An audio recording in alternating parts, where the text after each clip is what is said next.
Assalamualaikum warahmatullahi wabarakatuh. Waalaikumsalam. Nama kakek Mustamar, nama cucu siapa? Norman. Norman. Kita bersaudara yang diikat dengan kalimat La ilaha illallah Muhammad Rasul. Langit, gunung, bumi, matahari, bulan, bintang, laut, segalanya tidak ada. Yang ada itu Allah, semuanya diadakan. Dunia kecil, Allah yang maha besar. Dunia paling lama 60 tahun atau 70 tahun, tapi akhirat itu selama-lamanya.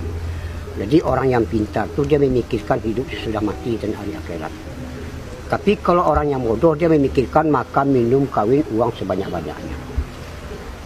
Jadi dahulu Islam itu seperti taman. Karena dakwah dijalankan yang dicontohkan Nabi menjumpai umat tanpa diundang, tanpa minta upah. Tidak mengajak kepada organisasi, kelompok dan golongan. Mengajak diri kita taat, mengajak manusia taat. Kalaulah manusia taat, selesailah semua masalah. Tapi kalau manusia tidak mau taat, bertambahlah masalah. Kenapa? Sesungguhnya kebahagiaan dan kejayaan manusia itu hanya ada di dalam mengamalkan agama. Baik dia orang kaya, orang miskin, kota, desa, penjabat, rakyat.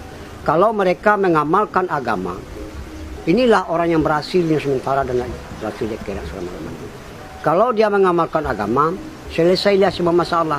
Tapi kalau mereka tidak mau mengamalkan agama, bertambahlah masalah. Dan sekarang Islam itu sudah seperti hutan belantara. Kenapa? Karena dakwah sudah lama ditinggal. Banyak saudara kita sekarang mengaku Islam tapi nggak mau mendirikan sholat. Banyak wanita perempuan kita sekarang mengaku Islam tapi nggak mau tutup aurat. Satu rambut, satu dosa. Orang wanita Islam sekarang sudah banyak bangga pakai celana ketat, baju ketat, menampakkan tubuh. Itu alias bertelanjang. Allah. Merancang orang laki-laki. Kalau kita bilang sama dia ini model katanya. Ini salah siapa? Ini bukan salah penjajah, bukan salah ulama, bukan salah ustadz, bukan salah kiai. Ini salah kita karena kita tidak mau lagi menghidupkan dakwah. Jadi usaha dakwah ini usaha heran karena sudah lama ditinggal. Orang kalau belum ikut usaha dakwah, dia heran melihat orang dakwah. Apa kerja orang dakwah? Tapi kalau orang sudah ikut dakwah, dia heran melihat orang tidak mau dakwah. Tidak ada pekerjaan yang lebih besar dari pekerjaan dakwah. Kerja dakwah ini kerja Nabi. 124 Nabi dan Rasul kerjanya dakwah. Mengajak manusia taat kepada Allah. Ucapkanlah la ilaha illallah. Kamu akan sukses, kamu akan berjaya. Jadi hakikat la ilaha illallah taat kepada Allah. Barang siapa taat kepada Allah, dunia akan berkhidmat kepada Allah. Jadi barang siapa istiqomah dalam dakwah, penduduk langit dan penduduk bumi akan berkhidmat kepada mereka. Barang siapa istiqomah dalam dakwah, sorga akan rindu kepada mereka. Barang siapa istiqomah dalam dakwah, kalau dia mati nanti Allah yang akan mencabut nyawa. Ini hadis kudusi. Hadis kudusi. Jadi dakwah ini Masya Allah. Walaupun kita punya perusahaan 10 buah, 15 buah, 5 buah, itu nggak dipandang oleh Allah. Tapi kalau usaha dakwah ini sepagi sepetang kita di dalam Allah, lebih bagus daripada dunia dan keisinya. Ini kebesaran pahala dakwah. Jadi kerja-kerja dakwah ini kerjanya sedikit tapi hasilnya besar. Kalau kerja dunia, kerjanya berat, hasilnya sedikit. Istri kita kalau nggak diajak dakwah, dia pandangannya dunia. Pandangan dunia ini sifatnya menipu. Sekarang banyak orang tergoda oleh dunia, ibadah ditinggal. Padahal di dalam perintah ada kejayaan, ada kebahagiaan dan ada kebaikan. Jadi wanita ini dimuliakan oleh Allah 7 surat yang terpanjang di dalam Al-Quran An-Nisa. Maka itu Nabi menunjukkan surga itu di bawah telapak kaki ibu. Allah. Sebab sebuah Nabi dan Rasul dilahirkan dari wanita, yaitu ibu. Jadi wanita ini yang pertama menerima dakwah Nabi Rasulullah SAW, ya wanita Khadijah radhiyallahu anha. Yang pertama mati syahid juga wanita Sumayyah radhiyallahu anha. Jadi wanita ini diciptakan dari tulang bengkok kiri, tulang lemah. Jadi wanita ini nggak bisa dikerasin, dilemah lembutkan, disayang-sayang, dimanja-manja, disenang-senangi. Sebab di zaman sahabat, wanita ini tugasnya membina anak untuk agama dan melayani suami. Sekarang, Masya Allah, wanita ini kalau dikerasin patah dia. Allah. Jadi wanita ini tugasnya membina anak untuk agama dan melayani suami.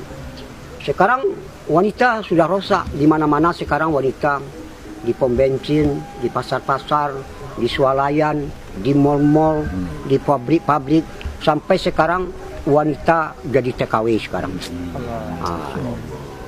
Ngaku sayang sama istri, tapi justru istri disuruh sebagai penanggung jawab. Jadi penanggung jawab rumah tangga itu adalah laki-laki. Mari kita selamatkan wanita kita. Kalau kita selamatkan wanita kita, berarti kita baru orang kuat. Jadi disenangkan wanita kita. Selalu kita menafikan dunia ini. Allah Khalik, Allah Malik, Allah Razik, Allah Sami, Allah Basir, Allah Alim. La ilaha illallah. Jadi rahasianya dakwah ini, walau 4 bulan IPB, walaupun 4 jalan kaki, 4 bulan jalan kaki, 4 bulan biasa, 40 hari jalan kaki, 40 biasa, tapi 3 harinya nggak dijaga. Allah. Ini akan amburadul. Jadi kita dakwah ini tak ubahnya seperti menanam padi.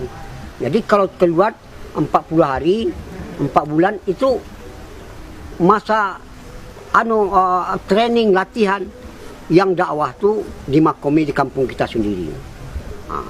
Jadi kalau dakwah, kalau kita keluar dakwah dikencangi, kalau dimakomi akhlak dinampakkan khidmat. Jadi mudah-mudahan semua kita ajak orang ikut dakwah. Jadi kalau orang sudah ikut dakwah, dia menjadi orang kaya. Sebab orang Eropa nggak punya pabrik, PT, perusahaan, dia nggak bisa keliling dunia. Paling-paling dia bisa keliling dunia tinggal di hotel berbintang 5. Kalau orang dakwah, dia nggak punya apa-apa, tapi dia bisa memperjuangkan agama ke seluruh dunia. Allah. Tinggalnya di taman sorga, yaitu di rumah bintang bulan, di rumah Allah. Jadi orang dakwah ini orang senang. Kenapa? Orang dakwah dia nggak mau diperbudak dunia, justru dia memperbudak dunia. Benar, ya Allah. Ibadah diutamakan, dunia di nomor 2-kan. Jadi dakwah ini, kenapa ibadah diutamakan? Ibadah ini tujuan. Dunia keperluan, sandang, pangan, papan, kendaraan, nikah, anak, istri, semuanya bakal ditinggal. Apa akan dibawa? Iman dan amal saleh. Maka itu Allah berfirman, aku tidak melihat hartamu, aku melihat hati dan amalanmu. Nanti di surga aja banyak orang menyesal. Jadi orang dakwah ini orang jawara, jagoan. Dia nggak mau tahu siapa, mau tentara, ABRI, mau polisi, mau preman, apa saja lapisan masyarakat dia datangi, diajak supaya ikut usaha dakwah.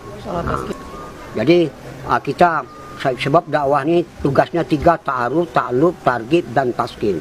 Insya Allah kita semua ikut dalam usaha dakwah. Insya Allah. Kita tutup dengan doa para majelis. Subhanallah wa bihamdihi. Assalamualaikum warahmatullahi wabarakatuh.